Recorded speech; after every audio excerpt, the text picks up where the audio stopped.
Bom dia a todos. Em primeiro lugar, eu quero agradecer a honra desse convite, que não foi feito a mim pessoalmente, foi feito à Secretária de Estado de Saúde, doutora Beatriz Figueiredo Dobache, mas ela, por outros compromissos, também não pôde atender o convite, me solicitou que viesse representá-la. Então, eu vou fazer um esforço para estar à altura da Secretária de Estado de Saúde aqui na frente de vocês. É uma tarefa desafiadora, porque para falar sobre saúde a gente tem inúmeras vertentes e várias abordagens a respeito do tema, não é? Então eu queria começar dizendo que a campanha da fraternidade deste ano é muito adequada, muito própria, eu a recebo com muita satisfação, porque vejo que é uma contribuição que a Igreja pode estar trazendo para todas as pessoas, especialmente no sentido de fazer com que as pessoas tomem consciência e ciência de seus direitos e de seus deveres, que eu acho que isso é uma coisa muito importante. Então, o enfoque que a gente costuma dar quando se trata do SUS, do Sistema Único de Saúde, é o enfoque da assistência hospitalar. Então, o hino da campanha fala exatamente disso, né? Que nós estamos pedindo a intervenção de Deus e temos força, etc., para que a gente se cure e que não enfrente filas de hospitais, remédios, essas coisas todas. Mas a saúde não é só isso. Isso é só uma parte da assistência, que a gente chama de assistência. Como já foi dito aqui, a saúde resulta de um conjunto de determinantes sociais, que na verdade, se expressa na qualidade de vida. São vários indicadores.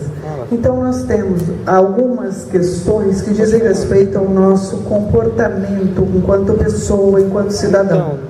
Eu vim agora na estrada conversando com o motorista que me trouxe, e tenho que confessar que eu sou frequentadora dessa estrada há mais de 30 anos, porque bem mais, eu fui apresentada a Coxim no início da década de 70, porque eu me casei com um rapaz que era filho de Coxim. Não gosto de falar muito porque me emociona muito. E aí, e nessa estrada, a gente vinha comentando nessa viagem o problema dos acidentes de trânsito que acontecem, os acidentes na estrada, né? Muito se deve à irresponsabilidade do motorista, a gente sabe disso, não é verdade? A estrada agora está muito melhor, quer dizer, eu já viajei nessa estrada com ela muito, muito pior do que é hoje. E ainda assim a gente tem dados muito ruins, né, a respeito dessas questões. Então, uma das questões mais sérias no perfil de mortalidade no estado de Mato Grosso do Sul, como nos demais estados brasileiros, é a questão da violência. E a violência se expressa através dos acidentes de trânsito, inclusive, né? E da violência doméstica, da violência entre pessoas, da violência que ocorre na sociedade. Então, os problemas de saúde, na verdade, refletem as condições sociais, refletem o modo como nós encaramos a vida. Então, essas são questões que estão ao alcance das comunidades, das pessoas, da organização da sociedade e de quanto a sociedade quer respeitar limites e quanto que ela tem de desejo de que a vida seja melhor. Algumas coisas são de responsabilidade dos governos, sim. É a questão da infraestrutura. Então, o governo tem por responsabilidade, no caso da saúde, de oferecer serviços de boa qualidade em saúde. Isto é um ponto básico, fundamental, e que os governos não podem se omitir dessa tarefa. Mas essa questão de serviços é também uma parte da assistência. Eu chamo isso de parte, parcela, porque, na verdade, a saúde começa quando a gente faz opções de vida. Que tipo de vida eu quero levar? Eu vou dar um exemplo, talvez não seja o melhor exemplo, não seja o mais feliz, mas ele é muito importante, porque quando eu venho a Coxim na época das festas na cidade, eu sinto uma certa depressão quando eu vejo moças muito novas fazendo um comércio do corpo aqui na cidade, na frente da paróquia, da igreja, e vejo pessoas que vêm de fora consumindo muita bebida alcoólica, num comportamento muito desagradável, muito deprimente. Então a gente sai, Eu não tenho mais vontade de assistir às festas, de vir às festas, de participar delas, por conta desse tipo de situação que a gente vê a cada dia se repetindo na cidade. Eu sei que isso já melhorou, já foi muito pior, mas são questões que a gente precisa refletir sobre elas, né? Eu acho isso importante. A outra coisa, eu fiz uns apontamentos dos pontos que eu queria abordar aqui. Por exemplo, a questão da assistência hospitalar, né? A gente está apontando, as demandas são muito em relação à assistência hospitalar. Eu olhei aqui esse resumo da campanha da fraternidade, das demandas que cada município apresentou, de Coxim, de Sonora, de Pedro Gomes, Figueirão, Alcinópolis, Costa Rica, São Gabriel, Camapuã, Rio Verde e Rio Negro. Então, eu quero dizer assim, que a assistência, a gente programa, como é que é programada a assistência hospitalar, de um modo geral, no país? A gente tem parâmetros nacionais para fazer essa oferta, para calcular quanto que a gente tem, que os hospitais, por exemplo, têm que oferecer de internação. Então, o parâmetro nacional que é adotado em Mato Grosso do Sul é em torno de 7% da população, não é isso, Rogério? O Rogério é meu colega de trabalho, a gente já foi da mesma equipe de auditoria, ele agora está aqui em Coxim, na direção da Fundação Hospitalar, não é isso? Mas ele vai me ajudar também, na hora que eu precisar, vamos reportar o Rogério. Então, se a gente tem um percentual esperado de internações por população, que é 7% da população do município, a gente calcula e faz essa oferta em termos de internação. O que está acontecendo? O que acontece em alguns dos nossos municípios, e isso eu tenho claro, porque vocês leram aqui uma opção de coisas que eu faço em relação a, que estão sob minha responsabilidade na coordenadoria de auditoria, essa questão dos contratos, dos termos de contratualização com os hospitais.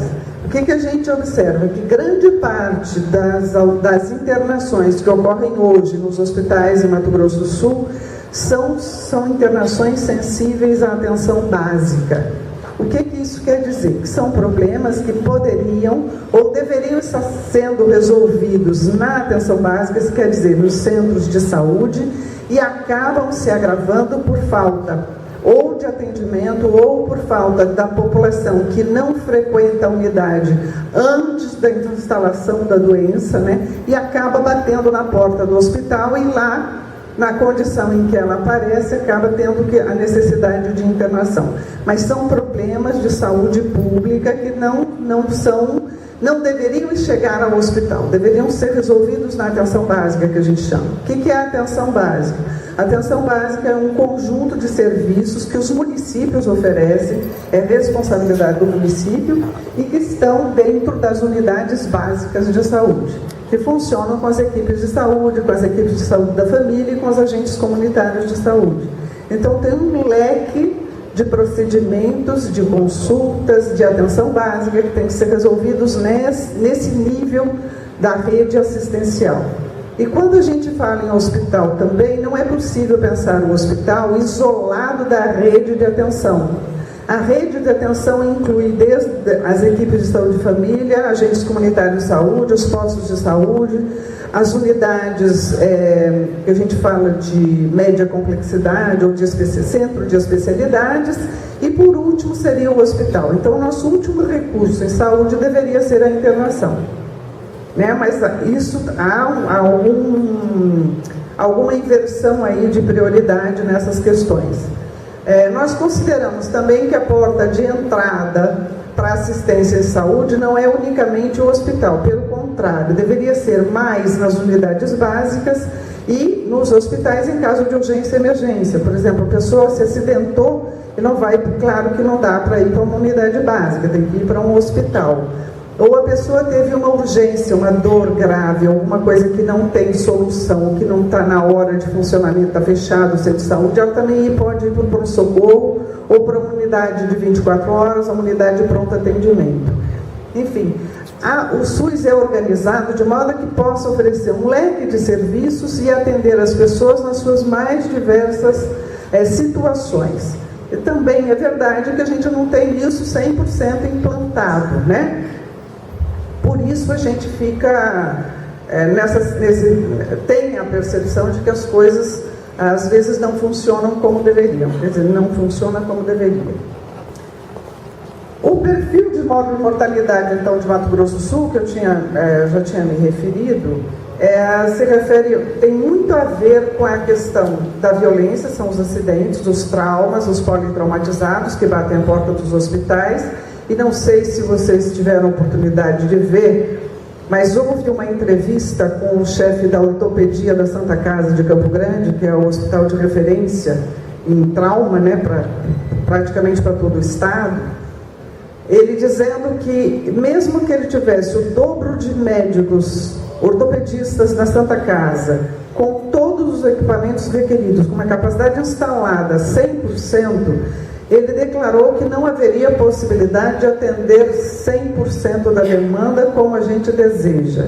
E por que ele disse isso? Porque ele tem razão nisso. A gente sabe, pelos estudos que faz, que o número de acidentes de toda a ordem, desde os domésticos até os de trânsito, tem aumentado numa proporção vertiginosa e que os serviços de saúde são insuficientes e jamais darão conta desse atendimento.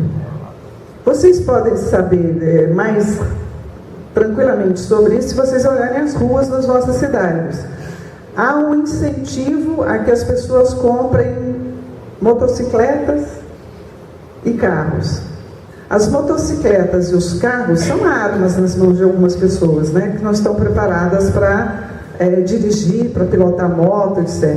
Então, esses acidentes, eles contribuem muito para levar muita gente para os pronto-socorros, para os hospitais. E isso não é a saúde que vai resolver sozinha, não.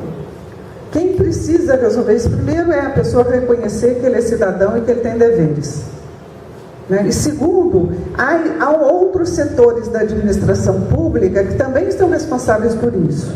Então, são os setores de segurança, de transporte de trânsito, Então, a pergunta que a gente tem visto e está na televisão quase todo dia é a questão do transporte coletivo. Quer dizer, como é que estão estruturados os serviços, qual é a oferta dos transportes coletivos nas cidades, de modo que diminua o número de carros. Então, nas grandes metrópoles, o problema é muito grave. As pessoas saem para trabalhar com não sei quantas horas de antecedência para chegar no seu local de trabalho. Ainda não é o caso de cidades. Campo Grande está começando agora a ter mais algum problema na fluência do trânsito. Mas cidades pequenas eu vejo que ainda não se preparam para isso. A gente anda nas cidades pequenas e a gente não vê nenhum serviço de transporte coletivo implantado. Então, seria a oportunidade de começar a pensar no transporte coletivo nas pequenas cidades para evitar que elas se enchem com as motocicletas. Nós temos experiência em Coxinha aqui de muito acidente com motocicleta. As pessoas têm muitas motocicletas na rua, vocês sabem disso, não sabem? Eu já fui solicitada uma vez para fazer uma intervenção junto com o Rogério, porque o filho do meu caseiro teve um acidente de trânsito aqui dentro de Coxinha de motocicleta.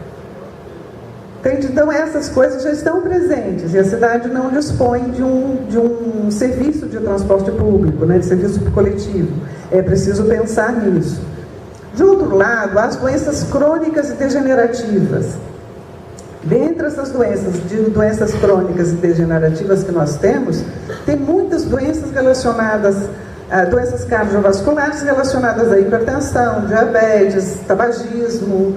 E para tudo isso existem programas de assistência. Existem grupos de população que a gente forma os grupos, dá atendimento, solicita que as pessoas participem, e isso tem sido uma dificuldade. O Dr. Drauzio Varela tem feito muita palestra na televisão, mostrado muita coisa a respeito.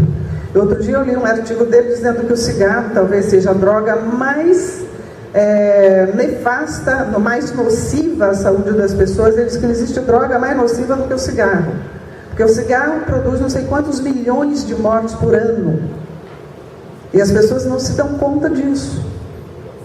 Então houve um momento, hoje é proibido a publicidade de cigarro, estão tentando cada vez mais coibir a propaganda.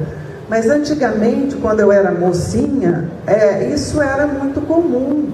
O cigarro vinha associado sempre a uma vida de beleza, de poder, de fama, de dinheiro. Então aparecia artista de cinema, carros muito bonitos, cavalos belíssimos, das pessoas andando a cavalo em beira de praia, entendeu? Quer dizer, levantava para a pessoa a falsa ideia de que quando você fumasse um Marlboro, você seria a pessoa mais feliz do mundo, muito lindo, muito bonito, etc.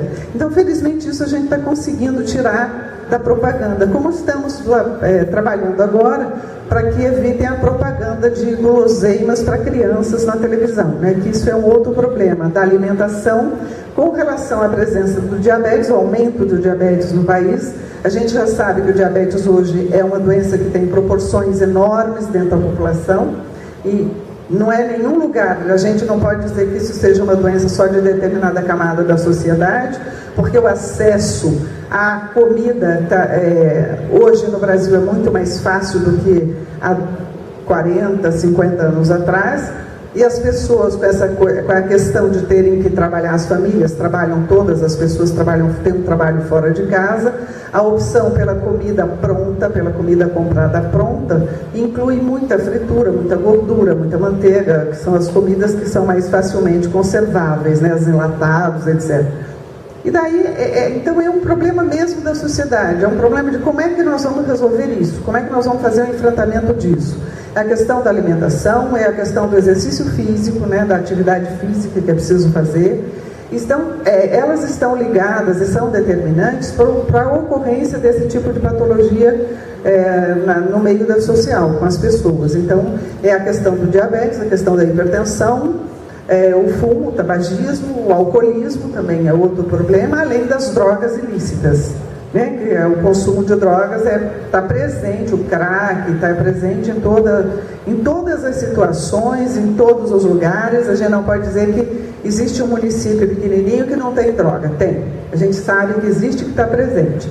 E o consumo da droga leva as pessoas a situações de vida com baixíssima qualidade de vida, exposição a fatores de riscos mais sérios, a AIDS, né, a transmissão da AIDS e de outras doenças sexualmente transmissíveis estão vinculadas a essas práticas da sociedade, a esses costumes, usos e costumes que as pessoas adotam.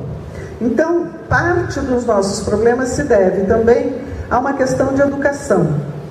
Nós precisamos cuidar mais da educação dos nossos filhos, dos que estão próximos de nós. E educação, não estou falando de educação da escola, eu estou falando da educação geral, da educação que vem da família, da educação que está presente nas relações sociais. Então é preciso que a gente tome cuidado com isso e esteja pronto a se educar a cada momento. Há pessoas que acreditam que depois que foram à escola, que saíram da escola, não precisam mais se educar. Não é verdade, a gente tem que se educar a cada minuto, né? A cada coisa nova que aparece, a gente precisa estar preparado para fazer a avaliação se aquilo é um ideal de vida ou não, das coisas que estão sendo que nos oferece, que o mercado nos oferece. Essa é a outra questão. Com relação ao modelo assistencial, alguém falou aqui no modelo assistencial, eu gostaria de frisar também que o modelo assistencial não está centrado no hospital. O modelo assistencial, ele começa desde a promoção da saúde, a prevenção, a recuperação. Então, a parte da assistência está mais vinculada a partir da prevenção e da recuperação, que aí você vai na prevenção. Hoje, por exemplo, a gente tem aqui, aí fora, tem um pessoal, né, já pronto ali para fazer a vacinação, tá começando a campanha da vacinação. Isso está no âmbito da prevenção, isso é uma medida preventiva. E aí a gente pergunta, eu tenho um exemplo na minha família, eu pergunto para minha mãe, vamos tomar a vacina antigripal? Ela fala, eu não toma, não tem jeito, uma senhorinha de 92 anos não quer tomar vacina. Não, porque não sei o que acredita que não quer tomar, entendeu? Então, isso são coisas que a gente não consegue, às vezes até dentro de casa a gente não consegue resolver, né? Mas são problemas, isso é prevenção. Então isso é uma parte da saúde pública. A outra parte da saúde pública, e que não é só da saúde, é a questão da promoção. O que é promoção da saúde? Quando que a gente promove saúde? Quando a gente cuida da limpeza doméstica da casa, do entorno, do quintal da gente. Já começa daí, isso é promoção. Aquela campanha que aparece também na televisão com aqueles dois caipiras lá do Mato Grosso, que falam com o sotaque cuiabano, né? De Mato Grossense, eles falam exatamente disso. Então a promoção da saúde começa com a limpeza dos ambientes, com o saneamento, né? Com a boa qualidade de vida, com a boa alimentação. Isso é promoção de saúde. Com a segurança, com a educação, porque quanto melhor instruídas as pessoas são, mais educadas, elas terão mais condições de fazer escolhas. E ao fazer escolhas, a gente opta uma hora por uma boa saúde, outra hora a gente opta por uma saúde não tão boa, de acordo com aquilo que a gente consome, com os nossos hábitos de vida, incluindo aí a prática de exercícios físicos. A vida sedentária colabora muito para o aparecimento das doenças crônico-degenerativas. Não sei se vocês viram também que apareceu na televisão outro dia, não sei se foi no Globo Repórter, o que era, dizendo que as pessoas que são acometidas do mal de Alzheimer, quando submetidas a exercícios físicos muito simples, elas conseguem recuperar funções cerebrais que estavam desativadas, né? Isso é um ganho fantástico para quem fica dependente e não consegue retomar suas atividades mais rotineiras, mais comezinhas, como comer, se lavar, tomar banho sozinho, etc. Então, está provado que o exercício físico estimula áreas cerebrais fundamentais para as atividades rotineiras de vida. A pessoa não vai virar gênio, não, mas ela recupera uma porção de atividades que começam a ser prejudicadas com algumas doenças crônicas. Então esse modelo ele se baseia nesse tripé. Você tem que ter a promoção, a prevenção e a assistência. É lá na assistência que a gente vai ter o cuidado, vai ter o contato com as equipes de saúde. E as equipes de saúde também não estão centradas só na figura do médico. Tem gente que vai ao serviço de saúde e acha que se o médico não está lá, não tem mais o que fazer. Tem sim. Há equipes de saúde prontas a atender antes do médico. Você pode passar pelo enfermeiro, você pode passar, às vezes, pelo assistente social, outras vezes é pelo psicólogo, e eles vão lhe dar ajuda, vão lhe dar caminhos antes de encaminhar para o médico. Então é preciso ter claro que não é só o médico, o profissional de saúde responsável pela nossa saúde. Há outros profissionais que estão também trabalhando e que têm sua contribuição, que dão sua contribuição. Com relação à questão da responsabilidade e da cidadania, eu queria enfatizar exatamente isso, a questão das escolhas que as pessoas fazem e têm condições de fazer. Há alguns momentos na vida que as pessoas parece que não têm muita opção.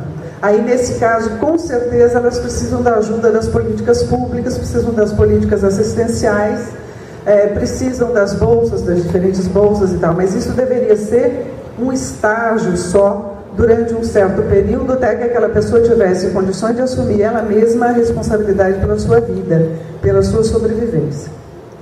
Eu penso que eu gostaria então de me colocar à disposição de vocês para as perguntas, se for o caso. Eu não sei como é que está, é isso mesmo, né? Pode colocar agora para as pessoas fazerem perguntas? Do Antonino? Eu falei que eu acho que eu tinha que ter falado aqui, pontuei algumas questões. Eu tenho uma apresentação sobre assistência hospitalar no Estado. Se vocês acharem interessante, eu posso passar, mas é só o enfoque da hospitalização.